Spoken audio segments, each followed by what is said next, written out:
Before we begin, I would like to give a shout out to our Blockchain SC president Gabe. It's his birthday today, and he's working hard to make this happen. So happy birthday, Gabe. Okay. My name is Almira Ilham, and I am a member of the executive board at Blockchain SC. Today, I have the honor to introduce our next speaker. James Ho is the head of Animoca Ventures, the biggest crypto gaming fund with 100 million AUM. Since joining Animoca Group in 2018, James directly managed or originated early investments into numerous Web3 companies, including Yield Guild Games, OpenSea, Magic Eden, Matic, and Immutable X. Many of these companies are today the giants in the Web3 space, and more than a few have reached unicorn status. With a track record of over 200 deals, James brings a unique and battle-tested experience and acumen to Animoca Ventures' mission of identifying the Web3 giants of the future and building an ecosystem that boosts the performance of every investee company. Prior to Animoca, James was a serial entrepreneur and builder. His past companies had served discerning global clients such as LVMH, Richmond, Chanel, to name a few. Now let us give a warm welcome to James. Thank you. Great. Thank you, guys.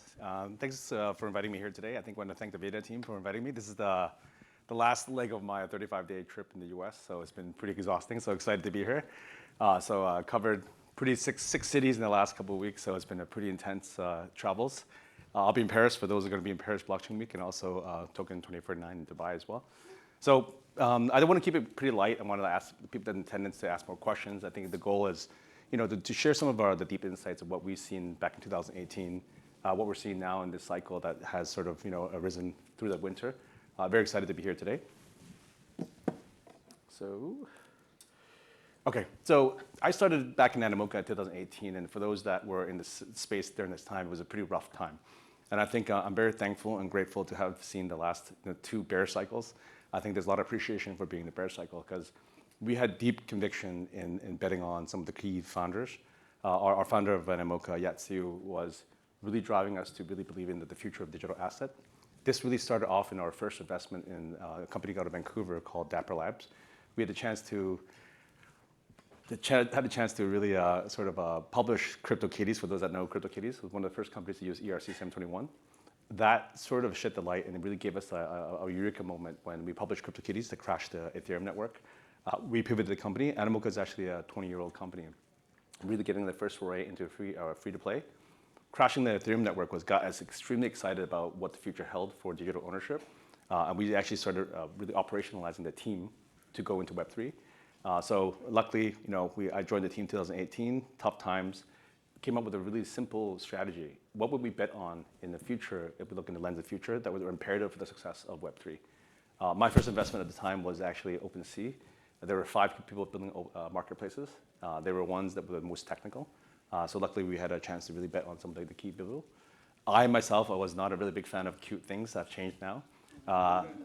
Yat had done the early deals for Hello Kitty and whatnot, so they've experienced a lot of really cute things. He told me there's this company called Axie Infinity. I was like, the game does not work. He basically doubled down against my advice. Thankfully, we invested in them we put a $500,000 check at a $7 million valuation, and he expressed to me that we're betting on the founders. We're betting on the founders figuring it out. They could fail this run, that we'll figure it out, they'll figure it out next run. And as a result of that, we actually invested in the guys from YGG, Gabby, a good friend of mine. These are some of the now industry giants because they were so crazy enough to build for the future. And basically, obviously for those that don't know, Axie Infinity was instrumental in proving $1 billion on-chain transaction volume in the last cycle.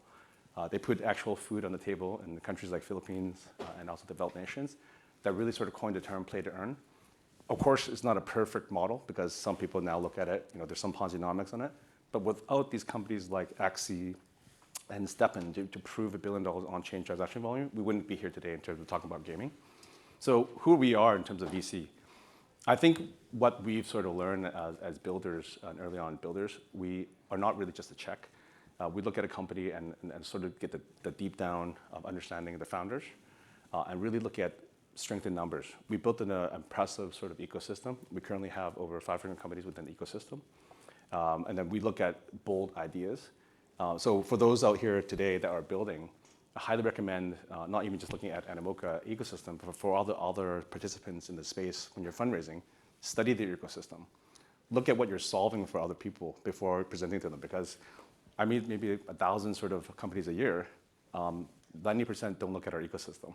Because if you're solving a problem for me, it's very easy for me to write a check to invest in different companies, right? So that's one thing that we'd like to share. We actually do believe that, having been early in the space in tech, we do believe that gaming becomes a very important segue to onboard user acquisition. And one of the biggest challenges we see today right now is, obviously Web 2, we've seen the acceleration on the platforms, Google, iTunes, et cetera. They unfortunately are partners, but at the same time, they are the ones that control multi-billion users in user acquisition, which today they don't really have a clear stance on Web 3 and how to onboard. Because effectively they're charging a toll fee. 30% toll fee, how do you get in here? How do you share NFTs, right? So we do believe that we can create together and builders together to create a decentralized, more equitable internet for the future. And this is what we're seeing with the digital assets, NFTs, et cetera. So we do hope to encourage builders to come in. And we think that this cycle is super exciting. For those that have been following the gaming sector, there's an inverse effect right now. There's a major layoffs in the gaming sector right now for Web 2. I was just at GDC 2 days ago. And we think that this cycle with Bitcoin cracking all-time highs, we're going to see a lot of liquidity and opportunity for investors to invest in the best builders coming into the space. And we all agree, great content brings culture and brings users. This whole sector needs additional 10 to 100 million users, and I think it will completely change the landscape. So, people that say there's not a lot of users, the big brands which I came from when I used to work with all these brands, they're all coming into the space, right? They all understand one thing best out of all folks. They understand culture. And this is really aspirational culture. I think all these brands that are labeled here, and maybe many more, are coming into the space and studying it. Obviously, we had the key taglines last sector on metaverse. It's going to take a lot of time. But with companies like Roblox actually coming into the space and developing NFTs, we think this is a great win. We think Roblox, with over 200 million users, really going to drive the acceleration on understanding what digital assets mean. And gamers, for those that are gamers here, you guys all already understand what digital currency means, what's trading, what's staking, and all that sort of good things in Web3. You guys already understand it. So I do think that this is going to be an acceleration stage of where we're at in the industry. So in measuring unicorns, I think Miro was mentioning that we've seen some good ones. And this is just a few. I would name a few because there's a lot that has been coming in the last couple of sectors. Animoca has grown substantially too as well ourselves. When I joined in 2018, we were investing off balance sheets and also using our shares to invest. Through the lens of 2018, we made some really sizable, small bets at the time, but really betting on the foundation of the founders. OpenSea, Axie, and we acquired, for those that know the Sandbox, we actually acquired the Sandbox. So we're still the largest owner of Sandbox. Still a lot of work to do. I don't think it's proven that the sector is really there yet in terms of maturity. But as a company, we're seeing that a lot of companies really grow to incredible sizes. So I want to touch upon them. I know there's a huge interest in meme coins. And not to say that there's not investment advice, but obviously we think that meme coins are really interesting, and we've been studying it internally. I have a deep thread on my Twitter. I'll share with you guys later. But I do think that meme coins actually have this inherent sort of feature on culture, right? And for a lot of people that play video games drive a lot of engagement and culture. So we do see that this is effectively encouraging people to understand. Obviously, there's a little element of gambling onto it, which I don't necessarily condone. But I think this is really exciting to get people excited about this sector. Okay, some of the, this might be not investment advice, but some of the very exciting sort of narratives I'm seeing. I was at ETH Denver not too long ago, a couple weeks ago, and I just checked my Telegram. I met 350 people in ETH Denver, of which half of them were fundraising on ideas.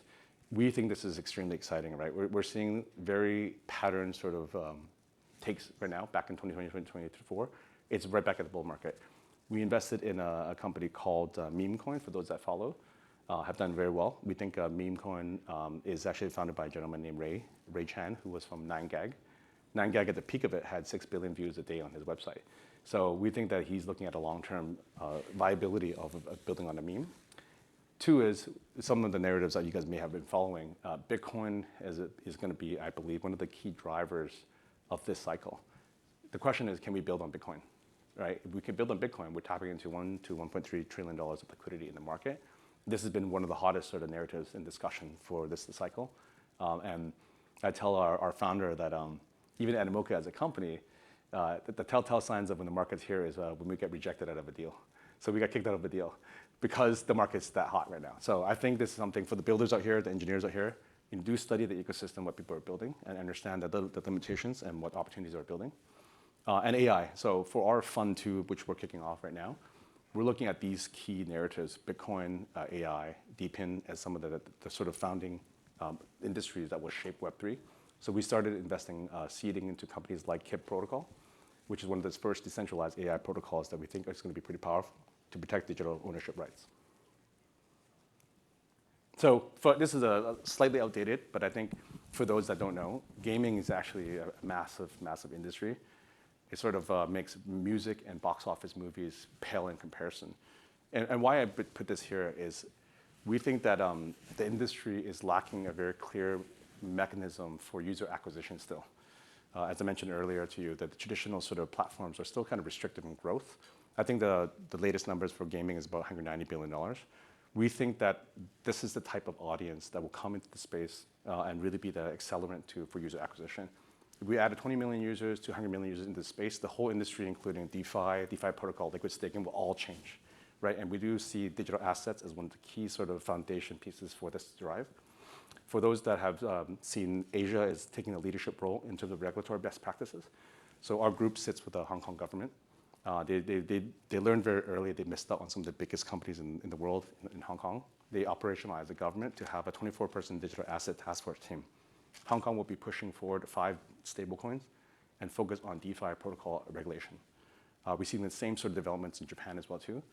In Japan, one of my favorite cities is really crucial because I think they're sitting on some of the world's most respected IP. You know, the Hello Kitties, the gaming giants like Pokemon all sit in Japan.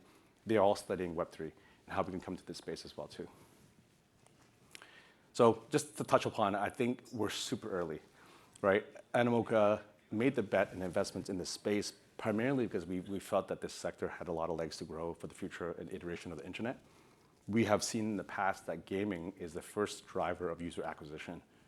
We're proven right by seeing companies like Axie, STEPN come into driving people's curiosity to build. But we're also engaged with some of the biggest sort of builders in the world, including Sony, Sega, Square Enix, which is an investor in our fund. They're all building. One of the most fascinating things I did last year was I spent 2 weeks in Japan. I sat down with Square Enix. For those that know Final Fantasy, they have a 6-person tokenomics team. They know that they're sitting on a $1 billion IP. They don't care about them building a great game. They want to understand what does tokenomics mean for the future of the game in their sector. So this is something I'm really impressed about because they didn't ask us how to build a game. They asked us what tokenomics meant. How do we list, right? So those are the things that these giants are thinking, but they move very slow because they're such large IP brand partners. For those, this is something on the web you guys should definitely download. This just sort of summarizes the growth of gaming and content. I think this is something Animoca really started off incubancy in 2009. We were very early in terms of builders, right? We think that blockchain gaming could hit $600 billion in the future. So this is because it ties into finance and different derivatives of trading and et cetera. So definitely take a deeper look into this. And I think that we're at the beginning of this space. Okay, so why I think this is exciting for us to see in the bear market. Having joined the company in 2018 and invested in the companies when funds were not really easy to access, we saw the same thing in 2023, the end of 22, that great companies and great builders, a lot of the noise was gone. The builders that had the deep conviction, that were crazy enough to come build in this sector, came out from companies like Zigna, like Sega. We had a gentleman come out from 20 years with Call of Duty Mobile, coming into Web3. Part of the reason why is that, as you know, the giant of Tencent is pretty predatory. When they see companies that work on Web2, they're going to come and copy the model, throw millions of dollars at it, right? So these people came out. And I think that we were going to see an accelerant of these people, top talent come into space. Sorry, I hit this button. So where we're at today, I think we're still the numbers are still growing, but quite low. I think we heard some other gentlemen speaking about the users, but we also made an investment into Ledger and also MetaMask, partly to look at the data. Where are we in the users, right? So I think that as we grow, I think one of my bold bets for this sector is I think this generation, this sort of run, we're going to see the first million daily active users. with sustainable tokenomics. So we're seeing several companies that have the ability to grow like this right now. So super excited to see that the builders come out. These are some of the few that have sort of been incubated from Animoca, pre-seeded from Animoca, that had the, kudos to the team to survive the bear market, come out now. I think Mavia, one of our companies that is building a great game, seeing a lot of sort of traction. From an investment side, this is something that, if they came out during the cycle during 22, 23, there would be no opportunity to list liquidity. So we were seeing a 33x unrealized gains on Mavia. Nine Chronicles is slightly higher, and Age of Dino is one that's just about to be launching right now as part of our portfolio. So these have been reflected since July 2022. Some of the latest ones, it's been pretty impressive, right? When we first invested in Blocktopia, that's our first 1000x return. It's cycle driven, right? So obviously, Animoca does not typically cash out in all the positions, but we capitalize and take position. And for Star Atlas, we were actually a 100x return on that. And what happened is, what we usually do is we take a portion of our investments and redeploy into innovation in the space. So my great friend, Gabby Dizon, actually launched a guild model for those that have followed. And we actually end up buying 9,000 ships on Star Atlas to lease the game, to really sort of propel the innovation, support the innovation in the space. So these are just a few of the ones that we've seen some incredible sort of returns from the fund. And also, what I'm most proud about is all these builders are still building, right? They didn't exit the sort of industry, they're still building in the space. Cool. So what we typically do annually for my team, I have a very lean team of 6 people. We sit in the Animoca offices in Hong Kong. They have 200 people in the Animoca group. We typically, what we call, throw spaghetti on the wall. What are the key sort of theses that we're seeing that we want to invest in and we were betting on? So these are some of the ones that we wrote several years ago. A lot of them have sort of panned out in terms of what we're seeing. And we haven't kicked off this year yet because it's been crazy. But some of the things that we think will be the drivers of this sort of sector will fall into these key categories of infrastructure and content. So I think L1, L2, as you guys have all seen, are coming back and a lot of new companies being built. So what I'm bearish about right now, one is Berachain is building a lot of stuff, getting a lot of hype. We're seeing Monad doing a lot of great things. So we're staying on tune on top of all these things. And one company that we're particularly quite interested in, I think you guys all have it on your app, is actually Telegram.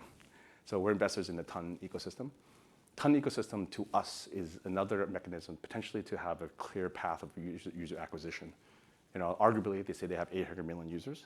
I'll give it a 50% discount, 400 million users. 400 million users is a really good path to understand, can we use this as an onboarding platform and mechanism for users? They just integrated the wallet. They have a lot of trading bots. For those that are building, highly recommend to take a look at it. We think they want to dream to become like one of the super apps in China called WeChat. We think that's a really interesting mechanism, and we think this might be a mechanism for onboarding. And this is just really, we've grown the ecosystem. I'm really proud that we've grown it to close to 600 companies in the ecosystem. Again, not every company in venture building survives, but founders usually pivot and look for different opportunities. We're seeing one of our key strengths in the ecosystem is really to not our funding, but really the network effects of Animoca as a company. So we love to sort of understand what people are building, how can we help them, and as we diversify our sort of views on how we sort of support different founders, we're excited to see how we can support. So that's a really short sort of presentation. I'd love to, there's a lot of questions. I sat down with the USC team earlier, so I'd love to sort of get more questions. And for those that want to get in contact, there's just my contacts on my Twitter. I'm quite active in terms of what we write about, what we're doing in this space. So please do add me and say hello. Thank you, guys.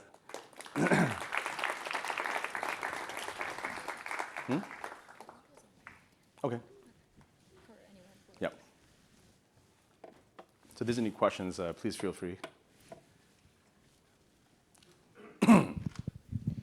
Thank you. What is the role or opportunity for DAOs in Web3 gaming?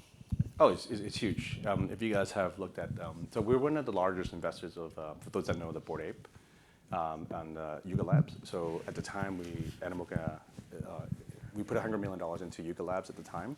And it's really interesting. It's very serendipitous because our founder got sick with COVID in LA and started hanging out with the founders. And on a daily basis, we're supposed to be building a couple games for them. And they invited us to be part of their board. So we ended up advising on the token design, the listing strategy, and also took advisory on launching the other deed, the CODAs. So huge. If you look at the Ape Improvement Program, AIP, for those that are building, they have a massive, very active DAO structure. Funny enough, I just put a proposal in there too as well. So take a look at that, and I think that's really powerful as a mechanism for the future of governance for their token and token advisory, their management. Hey there. Thanks for coming today. So I had a question about the narrative of gaming and crypto gaming. So I've been doing work in the past few years, launching projects on Web3, partnered with CNN, Forbes, and Warner Records. And now I'm working with more different industries, like in beauty, like L'Oreal and Superplastic. And they all kind of have interest in gaming, not so much in NFTs, obviously, because that meme and the PF piece kind of died. Their ambivalence is mostly dictated by the fact that the larger gaming atmosphere is still a little not into this yet. And when they read things on like Kotaku and CNN and stuff like that, they're kind of repelled by the word crypto and blockchain being tied to gaming. So has Animoca thought about addressing that narrative, or what other hurdles does it see as it tries to expand this? Or do you guys see it as a totally different bubble that's expanding alongside traditional gaming? Well, that is a great question. I think if you look at the Fortnite, the sponsorship from LVMH, they're going deep into it. They have a digital assets team too out of Paris, Alga Ventures, I believe, right? So they are definitely studying it and understanding it. They launched their $50,000 NFT that you can't trade, so I don't know why people want to buy it. I asked about it just for curiosity. But I think the folks like, we have a good friend here in LA, Figgy, who works for Beeples. We had invested in him early. He got bought by Yuga Labs. He's the one that drove the discussion on the Gucci apes and then the Gucci crossover to Yuga Labs. I ended up getting one that necklaces. I regret because ETH is quite high. But Gucci is super excited. Gucci has a whole, they're developing their whole team to understand digital assets.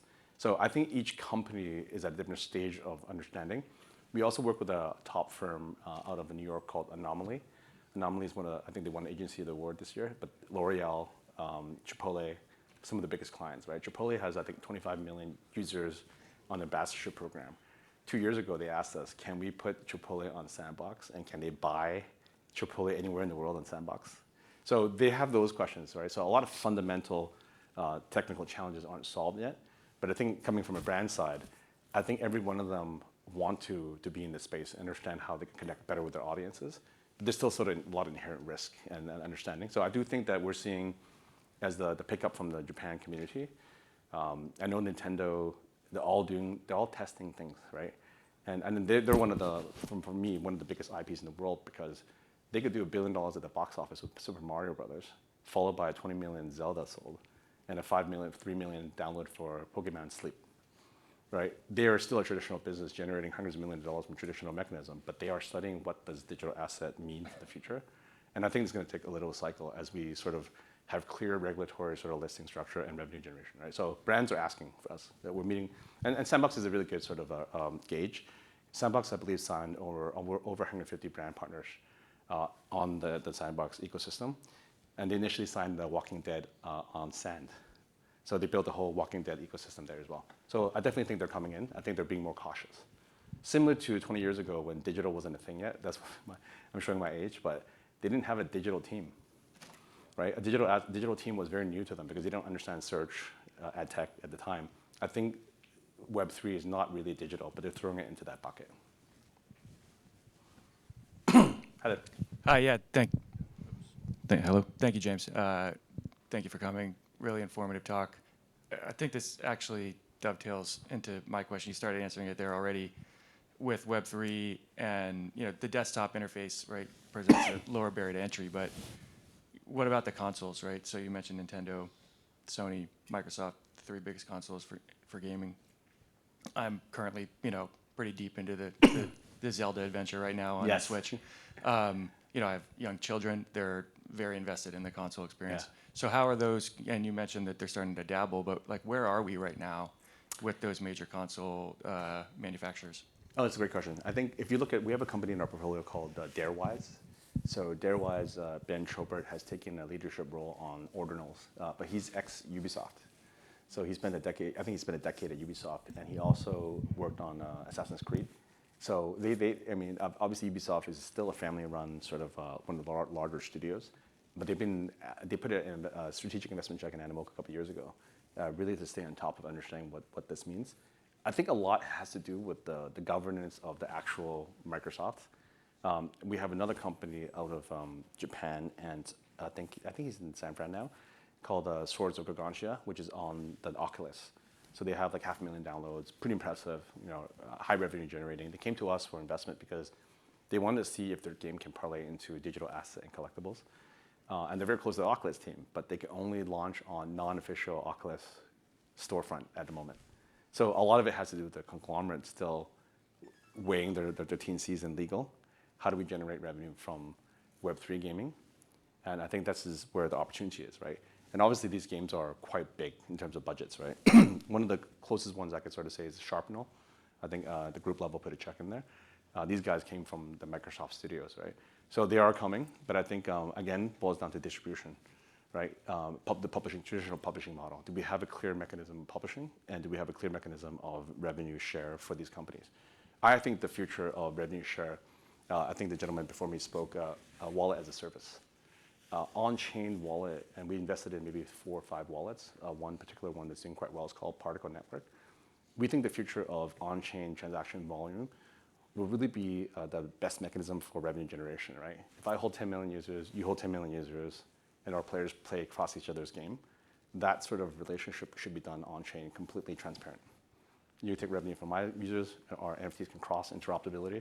That's something that we haven't seen yet because there's not enough users in this space yet, right? So consoles, I think, will take a little bit of time, but then they're going to be coming as well too. We're done? Maybe 2 more questions?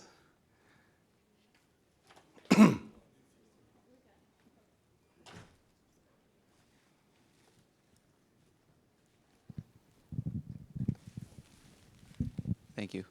Hey, James. Hello. Thank you for your time. So far in this conference, you're the only person I've seen talk about music, and I wanted to understand what's your thesis there. Very interested in learning about royalties in terms of music ownership as well for fans. Yeah. Excellent. I mean, that's an industry that we've been trying to tackle. I think several ones on our radar that we're very much excited about. One is education. We have a company in our portfolio called Open Campus that we invested back in 2016. We think that democratization, one of the most important people in our universe right now is teachers, right? But teachers really don't get paid. We think that their coursework can be tokenized and that the rev share could be shared back to them. So Open Campus, please check it out. It's on the App Store. It's something that we think we want to democratize. How do we make a NFT not a security? And how do we sort of give back the ownership and revenue to the creators if they're hitting KPIs? Say 1 million downloads and your kids are learning ABCs, et cetera. We want to pay the creator. Music, we looked at it from multiple angles and have made several investments. One of the biggest challenges with music is the ownership. There's 100 people owning a music track. And we do, unfortunately, even though I'm a user of Spotify, we think they're kind of predatory in the sense that none of the creators, if I make a hit today, I get 1 billion views. I don't get paid for it. Barely get paid for it, right? So we do think that that's a sector to be disrupted. So several companies we invested in, one's called Soundman. They're looking at generative AI music, right? If we're creating a tune that has multi-billion users downloaded, do we share the revenue? How do we share the revenue from a token perspective? So I think we're engaged with talks with Time Warner and several other Warner Music and this stuff as well too. But it's really hard because I still think there's a lot of moving components. I think what will go first is actually movies. We have several movie creators that are backed by independent studio or self-funded by financial studios that don't want to go the traditional route of HBO or Netflix. They want to go fractionalization on NFTs to let the people fund the movie, right? We think that's going to be one that's going to move faster as a cultural piece than music. I think music will follow as we disrupt, but you still got the conglomerates and the giants protecting it. Are we set for time?